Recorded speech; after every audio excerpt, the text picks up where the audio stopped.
अगर बीजेपी को वोट मिलता है हिंदुत्व के नाम पर, तो अगर मुसलमान ओवैसी को दे रहा है तो कैसे हम कह पाएंगे कि ये गलत हो रहा है या कुछ एक बड़ा खतरा देश की राजनीति के सामने दिखाई दे रहा है? कि 11 साल से 12 साल से बंदा मेहनत कर रहा है, उसका नतीजा उसको मिला है।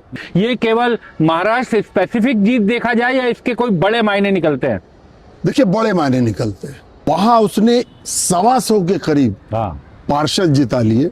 मुस्लिम फैक्टर वाली सीटें हैं, उन सारी जगहों पे ओवैसी ने अब धमक के साथ अपनी उपस्थिति दर्ज कराई। ये अब तक की हिस्ट्री है। सलमान ये सोचता रहा है कि वो अपना कोई मुस्लिम नेता नहीं बनाएगा। ये आइडेंटिटी पॉलिटिक्स का इश्यू बन गया। अब मुसलमान ये कह रहा है, जो मेरा अंदाजा है और जो मैं लोगों से बात कर रहा हूं, कि हमारी भी अपनी एक पार्टी होनी चाहिए, हमारे अपने रहनुमा होने चाहिए, जिनके नाम के आगे ओवैसी, हक, सिद्दीकी है ना, वो लिंकन्स इन से पढ़ गया है। अच्छा, ये वही लिंकन्स इन है लॉ कॉलेज जिसमें जिन्ना साहब ने भी पढ़ाई की थी। वो लाख बातें करते रहे, नहीं हम संविधान के साथ चलेंगे, और करना भी चाहते हैं मुस्लिम पॉलिटिक्स से। बिहार का उदाहरण देख लीजिए, जो वो 5 जीत के आए हैं विधायक, कौन सी सीट है मुस्लिम बहुल?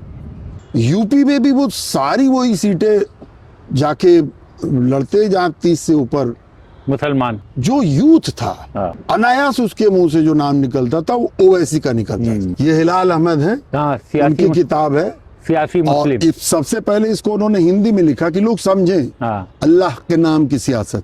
और अब सर पे आपके बंगाल है, बंगाल में 26% मुसलमान है।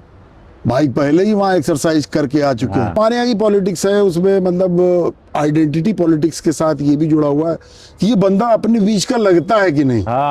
ओवैसी के बारे में ये हुआ कि ये बंगालियों के साथ बंगाली मुसलमानों के साथ चिपकते ही नहीं, वो अपने जैसा नहीं पाते। हाँ, अब नाम नहीं लूंगा। ओवैसी साहब के एक संदेशवाहक, वो मुझसे मिले यहीं नोएडा में। हैदराबाद का सांसद, छोटी सी पार्टी, और इतना खर्चा करके पूरे देश में घूम रहा है।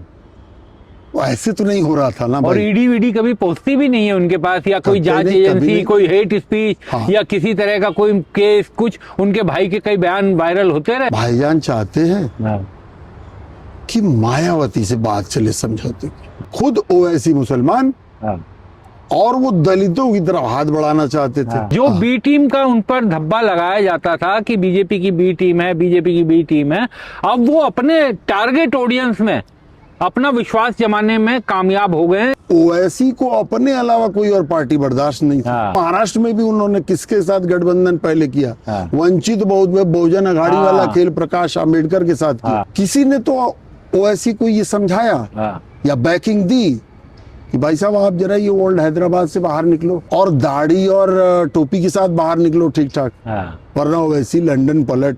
क्रिकेट के इतने बेहतरीन खिलाड़ी, जहां पे इलेक्शन हुआ वहां ईडी पहले पहुंच जाती है, उसी तरह ओवैसी साहब भी पहुंच जाते। अब मुझे खबर तो है, लेकिन अब इस तरह से उनके भाषण बड़े लोकप्रिय होते हैं। बंगाल में वो कुछ ना कुछ करेंगे, क्योंकि ये हौसला ट्रांसलेट होगा।